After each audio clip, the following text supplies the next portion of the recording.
The story begins in a Chinese forest surrounded by mountains and fog. Known as the Forbidden Valley, the region is famous for its legends and myths. Mao Shang and his father are exploring the area to hunt wild boars. The two study the terrain meticulously when something starts moving among the trees. They can't see if it's a man or a wild animal. Whatever it is, it doesn't react to Mao Shang's calls and doesn't seem willing to cooperate.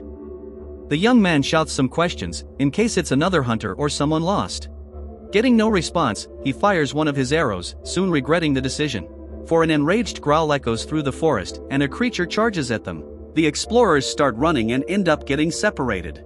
Mao Shang jumps off a cliff and falls into a stream. His father runs to help him, while the beast's roars grow closer and more terrifying. In another part of China, a little boy named Jiyu is playing in his room. His father is the businessman Hu Bo. He is interviewing English teachers for his son, but the boy says he doesn't need the lessons and accuses his father of only wanting a babysitter so that he doesn't have to take care of him. The last candidate is Denise Nichols. Talking to Hu Bo, she makes a subtle comment about him being loaded. Since he doesn't understand the expression, she takes the opportunity to adjust her tone and simply says that the house is beautiful. Jiyu is sneaking down the stairs, trying to listen in on the adults' conversation. Denise wants to know why this job has to be full-time since English lessons don't take more than a few hours a day. Moreover, the teacher who was hired will have to live with the family, which also seems excessive. Hu Bo tells her that his wife passed away a year ago. Since then, it has been very difficult for the family to recover. He thinks his son needs continuous attention, as well as practice with the language. So, he calls Jiyu to come meet the teacher. The boy tries to speak to her in English, but his sentences are broken and hard to understand. Denise begins to think the job will be tough. The boy retreats as soon as he can and slams his bedroom door. The father complains about his manners, but Denise says it's no problem. Then, Hu Bo explains that he is about to take on a new position in another city, but still has to resolve some pending business before the move. He wants Denise to take the boy and help him settle into the new school and house. He promises to join them as soon as possible. Denise is a little nervous about the situation, especially when she learns that she will start tomorrow. But she ends up accepting the job, much to Jiyu's displeasure, who is still eavesdropping. Meanwhile, the hunter Duke Darwin is making another one of his illegal transactions in Chinese territory. His team obtains pelts, horns, and a series of other items through predatory hunting. Duke always finds a buyer willing to pay without asking too many questions. Now he's ready for a bolder move. He offers to hunt the famous lley, a legendary primate from the valley between the mountains. The client bursts out laughing upon hearing this. He says the lley is like Bigfoot or the abominable snowman, nothing more than an old myth passed down through generations, probably to discourage rival hunters. Duke insists that there is enough evidence in the region's caves. Now it's not just farmers and fishermen reporting the numerous incidents, but also scientists and researchers. Duke shows a tuft of reddish fur that was found in a bear trap. Even the client admits that it didn't come from a bear. Still trying to excite him, Duke says it doesn't resemble anything he's seen in his life. Suddenly convinced, the man agrees to pay $2 million for the lley, but insists that it be captured alive. The next day, Denise is at the airport with Jiyu. The boy's behavior is even worse than yesterday, and he hardly takes his eyes off his phone. Boarding the jet, she tries to make conversation with him and asks if he's ever flown before. He says he plays many video games that involve flight simulation, which, to him, is the same thing. Denise disagrees with a laugh as the other passengers begin to board the aircraft. Among them are energy consultant Joshua Ridley and his partner Pao Jiman. Joshua seems very interested in Denise, and she does her best to show indifference. It ends up falling to Jiyu, who has to grab the grammar book to study English even during the flight. At the same time, in a rural area near the valley, Mao Shang is being interrogated about his encounter with the lley. Officer Chen asks about the arrow, but Mao Shang says he doesn't remember that part. His father tries to contain Chen's irritation and confesses that he took his son to hunt wild boars that day. For this reason, they were armed with arrows and crossbows. On the plane, Denise continues trying to gain the trust of her young student. When she asks about the necklace around his neck, the boy responds rudely and says it's none of her business. But soon after, he decides to explain that the necklace belonged to his mother. He doesn't like to talk about it because other kids make fun of the accessory and say it's for girls. Denise tells him that those kids don't know anything and that their opinion doesn't matter.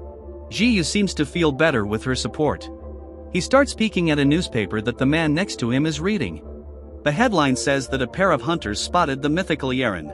Noticing the boy's interest, the elderly man lends him the newspaper. Denise takes the opportunity to mention that at this very moment, they are flying over one of the most mysterious regions in China. Although no one asked for Joshua's opinion, he interrupts the conversation to say that the forest holds no mysteries, only business opportunities. Irritated, Denise responds that the area is home to many endangered species. Businessmen like him shouldn't be allowed to exploit such a place. Joshua retorts that, unlike big companies, those animals don't create jobs. Lley is looking out the window with curiosity, and the old man starts telling him a story. He says his name is Feng. He grew up in a village very close to the Forbidden Valley's borders.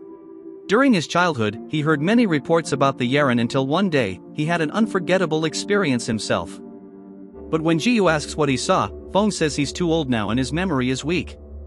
Joshua starts laughing at the superstitious old man, but the laughter soon stops when the plane begins to shake. They're going through a storm, and the turbulence is getting worse. Joshua tries to pretend he's calm, but even his partner is panicking. When flames appear in the turbine outside the window, there's no denying that things are out of control. The plane crashes right in the middle of the forest. The crash is severe, and the jet is destroyed, but the passengers survive. Joshua leaves Lley at the base of a tree to put out the fire that started in the wreckage. No one notices when a creature approaches him. When Denise and Feng manage to get out of the plane, they realize the boy is missing. Furious, Denise goes to look for him. Joshua is still trying to downplay the situation. He says they should just call a rescue helicopter and leave the search to the rescue team. Only then does he realize his phone has no signal. After all, they are surrounded by colossal mountains. As soon as Pao regains consciousness, he starts looting the plane before the other passengers get the same idea. Denise is horrified when she finds one of the boy's sneakers. News of the crash reaches Hubo's factory. He is waiting for Denise's call to say his son arrived safely, but only now does he realize she should have called over an hour ago. At this moment, the boy is waking up in a cave. Someone tended to his injured knee, but that person is no longer around. Lley decides to find the exit and ends up bumping into Denise. Meanwhile, Joshua is in the densest part of the forest, calling out for her. But instead of a female voice, the response comes in a frightening growl. Fleeing the danger, Joshua ends up in the same cave. Denise and Lley are trying to leave but are startled by animalistic noises and a massive shadow that suddenly rises. The two hide, but that doesn't stop a bear from attacking them. However, an enormous reddish-furred primate emerges to defend them. It's the famous lley. After the bear is defeated, Denise tries to get the boy out of there. The lley doesn't attack them, but it doesn't let them pass either. So Joshua sneaks up behind it with a tree branch and strikes its back. The primate lets out a roar of pain and stumbles away. Watching all this, the boy feels sorry for the lley. He follows it and helps remove the branch still stuck in its back. Before the beast can express its gratitude in any way, Denise shouts for the boy reach them, and the lley flees in fear. Meanwhile, not far away, Duke Darwin and his henchmen are paying a visit to Mao Shang. They introduce themselves as scientists and say Shang made an incredible discovery. Proud, the young man invites them for tea. His father, on the other hand, seems suspicious of the foreigners. He says it was just a bear with a toothache. Shang immediately contradicts him, explaining that his father doesn't see well. He insists it was indeed the lley. Duke listens, fascinated, as the young man describes the legendary creature.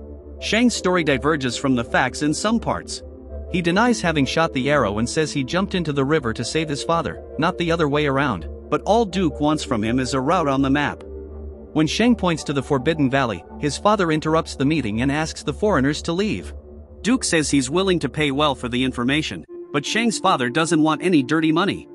The hunter then pretends to accept the decision. Walking very slowly, he tells his friend to count to 3 and guarantees that Shang will come running. That's exactly what happens. The young man agrees to meet them by the river the next morning and promises to guide them to the lley. It's almost nightfall in the Forbidden Valley, and the survivors are making a fire. Denise is intrigued by the bandage on Jiyu's knee, and Joshua gets irritated by it. He thinks it's ridiculous that anyone would believe a wild animal could have such nursing skills. The boy says it's not an animal. But when Joshua asks if it's human, he says it's not that either. Feng then explains that the lley is a hybrid being. This is the only common point in all the reports and legends. Some stories describe it as a fragile and foolish monster, while others say it's the protector of the valley, endowed with great cunning. Joshua loses patience with so much mysticism, claiming that there is no monkey smarter than humans and, therefore, they need to clean the boy's knee and apply antibiotics immediately. No one seems to support him, but he still calls for Piao and asks him to bring the first aid kit. Only then does the group realize that Piao is not with them. Checking the plane's wreckage, they discover that he stole everything that could be useful, including all the food. What they don't know is that Piao is about to receive his just punishment. His encounter with the Yeren doesn't go well for him, and his screams are heard by Denise and Joshua. When night falls, Jiyu asks Feng where he was traveling to. He explains that he was returning to the village where he grew up to take his wife's ashes, following her last wish. In the middle of the night, Jiyu wakes up to the sounds of the forest and decides to leave the cabin. Denise also gets up, noticing the boy's absence, and is startled to see him trying to talk to the Yeren. Then Joshua appears with a torch and scares the creature away. Jiyu gets angry and says that the Yeren never harmed him at any time. Denise is forced to agree that so far, the creature seems to be protecting the child. Joshua is very upset with the survivor's general ingratitude toward his efforts. The next morning, Shang goes to the agreed location and waits for his new friends. They arrive late and out of breath, suffering from the altitude that doesn't affect the locals. For this reason, Duke tells Shang that he will lead the expedition to the Yeren's lair. At the crash site, Joshua wakes up to the sound of turbines and runs outside. A plane is flying over the valley. Denise joins Joshua, and they start shouting and waving, but it's all in vain. The aircraft flies away, and the two start arguing again. Joshua wants to stay close to the wreckage until rescue comes to save them, while Denise wants to follow the river to get out of the valley. Feng is too weak to choose, and Jiyu votes for the teacher's idea. So, the group prepares for the journey, unaware that the gang of hunters is following the same river in the opposite direction. Duke has an unfortunate encounter with an albino salamander and nearly loses a hand. As the afternoon progresses, Feng feels too weak to continue. The group decides to camp there until the next day. While looking for branches to support the shelter, Joshua sees the Yeren trying to hide in the woods. He then returns and tells Denise that they are being followed. Jiyu says that it must be trying to protect them, but Joshua still can't believe that version. Meanwhile, Hubo is furious with the delay in the rescue. Officer Chen tells him that the searches have been unsuccessful. He regrets to inform him that there is little chance of finding survivors. But as the two are leaving, Mao Shang's father arrives, desperate. He explains that his son ran off to help a suspicious group. Chen already knows Duke Darwin's crew and realizes they must be the ones. Hubo notices that they are talking about the same place where the plane crashed and insists on joining them on the adventure. Chen looks him up and down with disdain but can't stop him from trying. Meanwhile, in the valley, Jiyu hears something moving nearby. Thinking it's the Yeren, he wanders away from the camp. The boy is then attacked and chased by a wild boar, which ends up being shot by Duke Darwin. This is how the two groups finally meet. Joshua is disappointed to find out they are not a rescue team but is soon charmed by Duke and his entrepreneurial spirit. The gang is still pretending to be a group of scientists, and the only one who seems suspicious of this facade is Denise.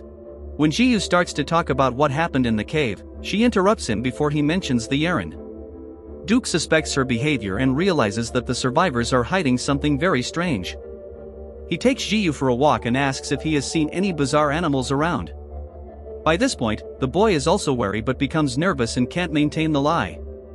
He tries to defend his friend by saying that he protects him, but this only helps the villain. Now Duke knows how to lure his prey. While Duke uses the boy as bait, Joshua and Denise are trying to refuse the wild boar barbecue as politely as possible. Mocking the Westerner's fussiness, the criminals talk in Chinese, unaware that Joshua understands the language. One of them says that the couple should enjoy the meal better, as it will be their last. When the interpreter steps away, Joshua begins to speak in English. He asks Denise to laugh at everything he says so the Chinese won't suspect anything. Then he explains what he heard and tells her that these men plan to get rid of them soon. The two begin to laugh, petrified with fear. At the same time, Feng decides to investigate these scientists further and opens one of the cases, which contains a series of tranquilizer injections. Outraged, he tries to confront the villain but ends up losing consciousness. Duke tells the boy that Feng needs medical attention, and the sooner they capture the Yeren, the faster they can return to the city and save the old man. Back at the camp, the laughs aren't working anymore. Joshua tries to overpower the bandits, but he and Denise are quickly subdued. When night falls, the two are tied to a tree along with Mao Shang. The teacher tells the men they don't know what kind of creature they're dealing with, but they seem to have complete confidence in their military gear. Duke is still dragging the boy through the woods, trying to provoke his protector. Finally, he hears the characteristic growl of his prey. He calls the others to help with the capture, and Jiyu takes the opportunity to escape. He then finds the Yeren and tries to warn him, but the creature doesn't want to leave the boy at the mercy of the bandits. He hides Jiyu behind the bushes and returns to where he was. Then, the roles reverse, and the henchmen become the hunted, one by one. When it's the leader's turn, Duke hits the Yeren with an injection. The tranquilizer doesn't knock him down, but he gives up the attack. Weakened, the primate returns to the camp, where Denise and Joshua are still tied up. Fong is recovering from his faint and hears the painful grunts. He becomes emotional at the reunion, decades after seeing the mythical creature for the first time. But he doesn't see that Duke is hiding right behind them. Jiyu arrives screaming but can't stop the villain from hitting the Yeren again. The boy despairs at seeing his friend fall. Fong is also on his last legs and can only say that he discovered the truth. The Yeren really is the protector of the forest, not an irrational monster. Duke is unfazed by the boy's accusing look when Fong finally succumbs. The funeral is improvised the next day. Jiyu leaves his mother's necklace as a farewell gift. Denise and Joshua try to cover the body with branches while Duke rudely rushes them. He can't wait to leave the valley and collect his money. The Yeren is tied up and still under the effect of the tranquilizer. Denise tries to convince Duke to spare him, saying that the valley is his natural habitat, and he might not survive outside it. Unfortunately, it's clear that Duke doesn't care at all about the Yeren's well-being and just orders Denise to be quiet. Joshua then resumes his natural negotiator attitude. Betraying the trust of his friends, he tries to join the gang, saying he can arrange a buyer. Laughing at him, the hunters explain that the Yeren is already sold for $2 million. Joshua's reaction leaves them intrigued. He doesn't seem to think the amount is that impressive. Duke gives in to curiosity and lets Joshua pitch his proposal. He says he knows a tycoon who's opening a zoo in Macau. This man is looking for exotic animals for display. Joshua says he can get about $20 million for an attraction like the Yeren. Denise is outraged by the negotiation, but by this point, the vultures are already discussing percentages. Shortly after, the trek begins up the arduous climb. Duke makes a stop to question Mao Sheng's route. He thinks the journey is taking too long and that they should take a shortcut. Sheng explains that it's dangerous to go that way and they could get lost. Even Duke's friend agrees with Sheng, but the leader doesn't listen to anyone. While they argue, Denise discreetly helps the boy untie the Yeren. The walk resumes, and they soon reach the mountain's peak. Officer Chen is with Hubo and Mao Sheng's father at the newly abandoned camp. The forensic team quickly tracks the group's movements, and the police soon catch up to them and observe from a distance. Duke gives Joshua a phone to call his millionaire friend, ensuring the sale as soon as possible. Joshua dials a number and starts talking excitedly about the zoo and the Yeren's capture. Then Duke interrupts him, very angry. The phone doesn't work. It was just a trap, and Joshua fell for it, revealing that he was never really on the side of the bandits. Fearing for Joshua's safety, Chen fires a shot in the air at that moment. Chaos ensues, and everyone starts attacking each other. The Yeren breaks free and charges at his captors. Regretting his choices, Mao Sheng helps the survivors escape the danger. Now that the situation is critical, Chen leaves a policewoman to care for Hubo while the more capable ones go into battle. But the businessman refuses to stay there and goes in search of his son. The boy hears his father's voice and also leaves the hiding place but ends up being captured by Duke. Seeing Joshua approaching, Hubo pretends to negotiate with the enemy while his backup repeats the strategy of attacking the target from behind. The two fight, and Hubo takes Duke's weapon, who then flees. His fate is no longer in the hands of the police but in the paws of the Yeren, who starts throwing rocks in his direction. Jiyu hears his friends growl and runs again, to the despair of all the adults. Cornered at the cliff's edge, Duke begs the Yeren to show his human side and have mercy. But, as Fong had said before, the Yeren is too intelligent to fall for that. He throws Duke into the abyss, thus sealing the man's fate. Then he bids a fond farewell to his young friend before heading into the forest, where he disappears from Jiyu's sight.